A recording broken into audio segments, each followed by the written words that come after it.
بسم اللہ الرحمن الرحیم رب زدنی علما۔ السلام علیکم ورحمۃ اللہ وبرکاتہ۔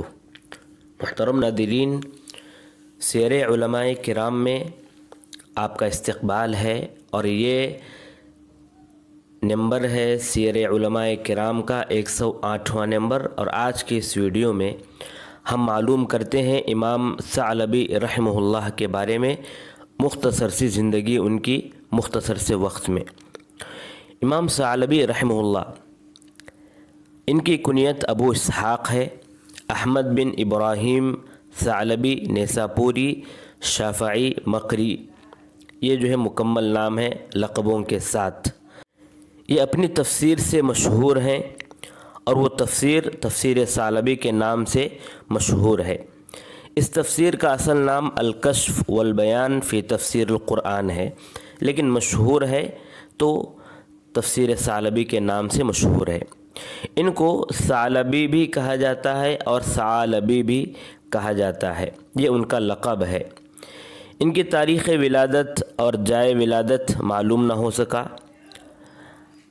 آپ بچپن ہی سے علم کو حاصل کرنے لگے تھے اور بچپن ہی سے علم کے شوقین تھے، علماء کے پاس جایا کرتے تھے۔ تفسیر کے شروع میں انہوں نے بتایا ہے کہ انہوں نے کس طرح بچپن ہی سے علم کو حاصل کرنا شروع کیا تھا۔ اسی سے اندازہ لگایا جا سکتا ہے کہ آپ بچپن ہی سے علم کو حاصل کرنے میں لگ گئے تھے۔ آپ کو استاذ التفسیر بھی کہا جاتا ہے، استاذ التفسیر یعنی تفسیر کے استاد۔ اور جب استاد صرف استاد کہیں پر لکھا ہوا آپ کو ملے تو آپ تحقیق کر لیں، لیکن اکثر بتایا جاتا ہے کہ اکثر جگہ پر اشارہ جو ہے انہی کی طرف ہوتا ہے، استاد جو کہا جاتا ہے انہی کو کہا جاتا ہے۔ یاقوت الحموی معجم الادباء میں لکھتے ہیں کہ ابو اسحاق ثعلبی مقری، مفسر، واعظ، ادیب، فقہ، حافظ، علماء تفسیر، علماء لغت اور علماء تاریخ میں سے ہیں۔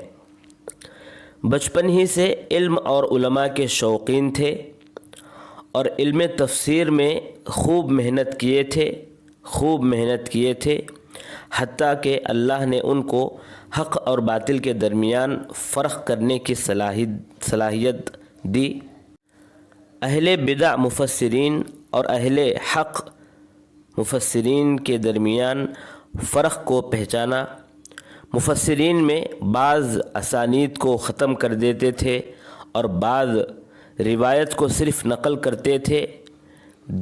نقد اور درایت کی کمی ان کے اندر موجود تھی، لہٰذا انہوں نے ایک جامع اور مہذب کتاب کو لکھنے کی ضرورت محسوس کی اور انہوں نے اپنی کتاب کو لکھا۔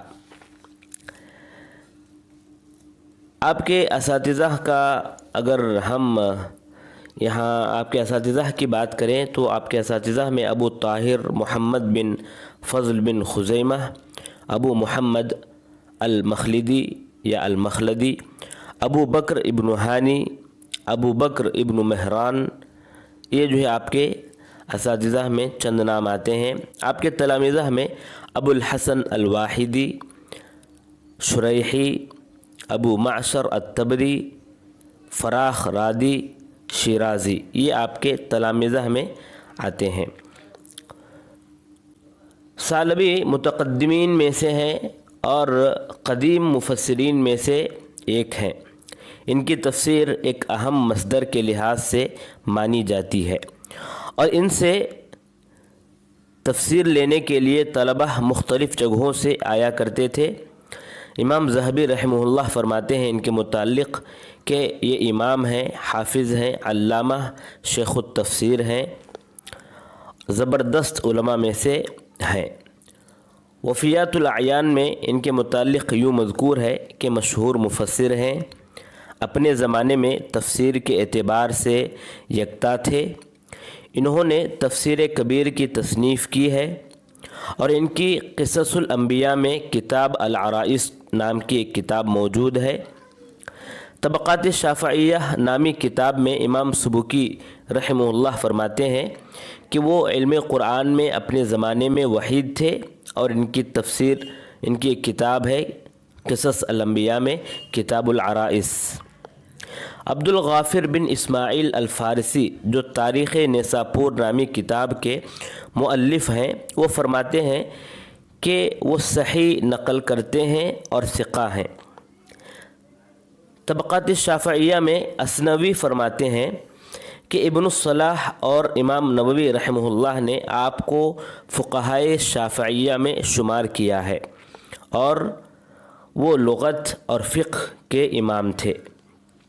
امام ابن تیمیہ رحمہ اللہ فرماتے ہیں کہ ثعلبی اچھے تھے اور صاحب دین تھے، وہ رات میں لکڑیوں کو چننے والے کی طرح تھے، یعنی کتب تفسیر سے صحیح، ضعیف اور موضوع جمع کر لیتے تھے۔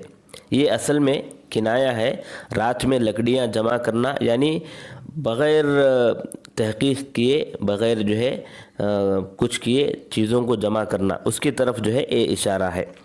اسی طرح ان سے جو ہے ایک مرتبہ پوچھا گیا، تفاسیر کے متعلق پوچھا گیا ان سے، تو انہوں نے واحدی کے متعلق بات کرتے ہوئے کہا کہ واحدی ثعلبی کے شاگرد ہیں، اور وہ ثعلبی سے زیادہ عربی میں مہارت رکھتے تھے، لیکن ثعلبی میں ایک خاص بات یہ تھی، امام ابن تیمیہ رحمہ اللہ فرماتے ہیں کہ ثعلبی میں ایک خاص بات یہ تھی کہ وہ بدعات سے سالم تھے۔ دوسروں کی تقلید کرتے ہوئے بعض چیزوں کو ذکر کر دیے ہیں، الگ بات ہے، لیکن وہ بدعات سے دور تھے۔ ان کی تفسیر اور واحدی کی تفسیر میں بعض فوائد ہیں، لیکن باطل چیزیں بھی موجود ہیں۔ اس طرح عبد الغفار بن اسماعیل کی یہ بات جو ثعلبی کے متعلق وہ فرماتے ہیں کہ وہ صحیح النقل تھے، غلط معلوم ہوتی ہے، کیونکہ دیگر اور بھی علماء نے ان کو یعنی امام ثعلبی رحمہ اللہ کو غیر ثقہ کہا ہے، جیسا کہ ابن تیمیہ کا قول میں نے بیان کیا، اور اسی طرح قطانی فرماتے ہیں جو ان کی کتاب الرسالہ المستطرفہ میں موجود ہے، واحدی کے متعلق بات کرتے ہوئے وہ بھی فرماتے ہیں کہ واحدی کو اور ان کے شیخ ثعلبی کو حدیث میں مہارت نہیں تھی، دونوں کی تفسیروں میں باطل احادیث اور موضوع قصے موجود ہیں۔ التفسیر والمفسرون میں دکتور محمد ذہبی فرماتے ہیں کہ ثعلبی حقیقت میں حدیث کا علم کم ہی رکھتے ہیں، انہوں نے شیعہ کی احادیث کو اپنی تفسیر میں رکھا ہے جو علی اور اہل بیت کے متعلق ہیں، اور ایسی حدیثیں ہیں وہ جن کے متعلق علماء یہ کہتے ہیں کہ یہ موضوع ہیں، ان کو انہوں نے اپنی تفسیر میں رکھا ہے، اور علماء نے ایسی روایتوں کو روایت کرنے سے منع کیا ہے، وہ تفسیریں ان کی کتاب میں موجود ہیں۔ امام ثعلبی رحمہ اللہ کی اگر ہم تصنیفات کی بات کریں تو آپ کی مشہور تصنیفات میں کتاب العرائس ہے، فی قصص الانبیاء، قصص انبیاء میں ایک کتاب ہے، اسی طرح قتلہ القرآن ایک کتاب ہے آپ کی، اسی طرح الدرہ الفاخرہ فی الامثال السائرہ یہ بھی آپ کی ایک کتاب ہے، اور آپ کی مشہور تفسیر الکشف والبیان عن تفسیر القرآن۔ اب یہ ان کی تفسیر کے متعلق چند باتیں کرتے ہیں۔ ان کی تفسیر کی اہمیت بہت زیادہ ہے۔ کیوں بہت زیادہ ہے ان کی تفسیر کی اہمیت؟ چند نکات سے ہم معلوم کرتے ہیں۔ پہلا نکتہ یہ کہ انہوں نے اپنی تفسیر میں اسانید بیان کیے ہیں، جس سے قول اور قائل کی صحت کا اندازہ جو ہو جاتا ہے، اور متعارض اقوال میں بآسانی ترجیح دے سکتے ہیں کہ کون سی بات صحیح ہے، کون سی بات غلط ہے۔ مرفوع اور موقوف روایتیں آپ کی تفسیر میں موجود ہیں۔ نمبر 2، دوسرا نقطہ، اس تفسیر کے مصادر بعض وہ کتابیں ہیں جو مخطوط ہیں یا مفقود ہیں، اس طرح اس کتاب کی اہمیت بڑھ جاتی ہے۔ نمبر 3، تیسرا نقطہ، قدیم تفسیروں میں سے یہ ایک تفسیر ہے، یعنی مشہور جو تفسیریں ہیں ان میں سب سے قدیم تفسیر آپ کی یہ تفسیر ہے۔ نمبر 4 چوتھا نقطہ، اس کی اہمیت کا اندازہ اس بات سے بھی کر سکتے ہیں کہ اس تفسیر پر علماء نے توجہ دیا ہے۔ کیسے توجہ دیا ہے علماء نے؟ یعنی بعض علماء نے اس کو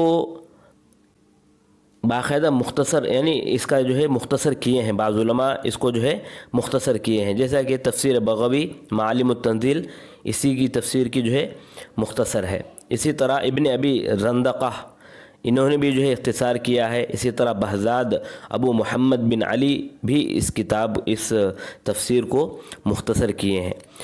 دوسری بات یہ کہ اس کتاب کو سننے کے لیے لوگ جو ہے بہت دور سے آیا کرتے تھے، جیسا کہ ابو سعد عبد الکریم سمعانی، احمد بن یوسف طالقانی، ابو الحسن علی بن سلیمان المرادی، یہ 3 وہ نام ہیں جو اس کتاب کو سننے کے لیے، اس تفسیر کو سننے کے لیے رحلت کر کے باقاعدہ آئے تھے۔ اسی طرح اس کتاب پر حاشیے بھی بہت زیادہ لکھے گئے ہیں، بہت زیادہ نہیں، اس کتاب پر حاشیے بھی لکھے گئے ہیں، جیسا کہ عبد القادر بن ابو القاسم بن محمد بن ادریس لکھے ہیں حاشیہ اس کتاب پر، اس تفسیر پر۔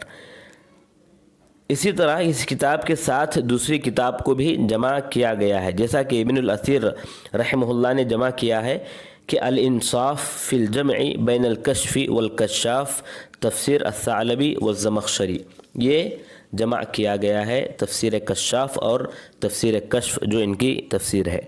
اسی طرح اس کتاب پر تنقید بھی کیا گیا ہے، جیسے ابو الفضائل بدر الدین الرازی نے مباحث التفسیر میں اس کتاب پر تنقید کیے ہیں، اور ان سے نقل دوسرے مفسرین بھی کرتے ہیں۔ یہ تو خیر تفسیر ہے تو دیگر مفسرین سے نقل کیا جاتا ہے، یہ تو عام بات ہے، لیکن یہ بات ایک خاص بات یہاں پر یہ ہے کہ دیگر کتابوں میں بھی، خاص کتابوں میں دیگر بڑے بڑے ائمہ نے جو ہے آپ کے اقوال کو باقاعدہ اپنی کتابوں میں نقل کیے ہیں، جیسا کہ امام نووی رحمہ اللہ تہذیب الاسماء واللغات میں نقل کیے ہیں، ابن قدامہ رحمہ اللہ التوابین کتاب میں نقل کیے ہیں، ابن حجر رحمہ اللہ تلخیص الحبیر میں نقل کیے ہیں، ابو شامہ رحمہ اللہ المرشد الوجیز میں نقل کیے ہیں، اور اسی طرح زیلعی جو ہے نصب الرایہ میں نقل کیے ہیں، اور امام ابن تیمیہ رحمہ اللہ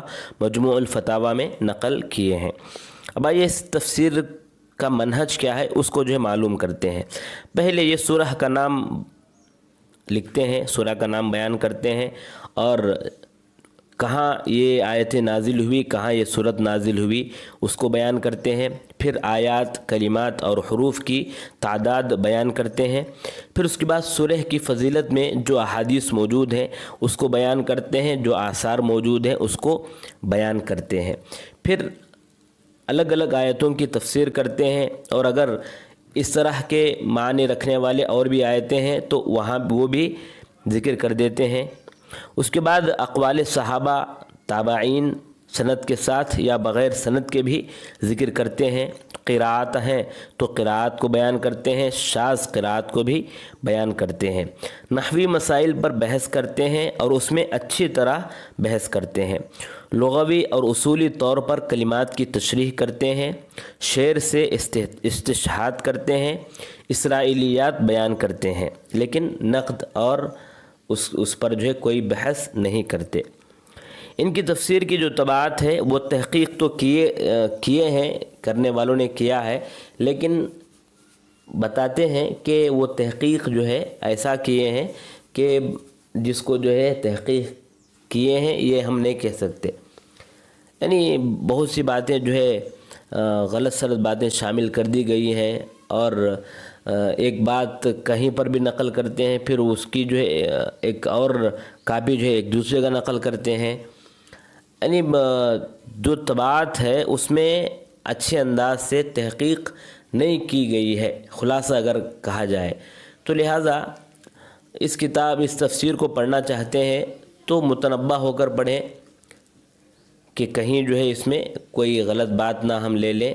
یہ جو ہے تنبیہ کے ساتھ اگر ہم پڑھیں گے تو جو اس میں اچھی باتیں ہم ان کو لے سکتے ہیں، اور جو غلط ہیں ان کو ہم غلط مان سکتے ہیں، جان سکتے ہیں، دوسروں کو بتا سکتے ہیں۔ تو متنبہ ہو کر جو ہے پڑھنے کی ضرورت ہے۔ بس یہ چند باتیں ہیں۔ آخری میں یہ بات کہ آپ 427 ہجری میں وفات پائے، انا للہ و انا الیہ راجعون۔ اللہ سے دعا ہے اللہ تبارک و تعالی آپ کی خدمات کو قبول فرمائے اور جنت الفردوس میں اعلیٰ مقام عطا فرمائے، آمین یا رب العالمین۔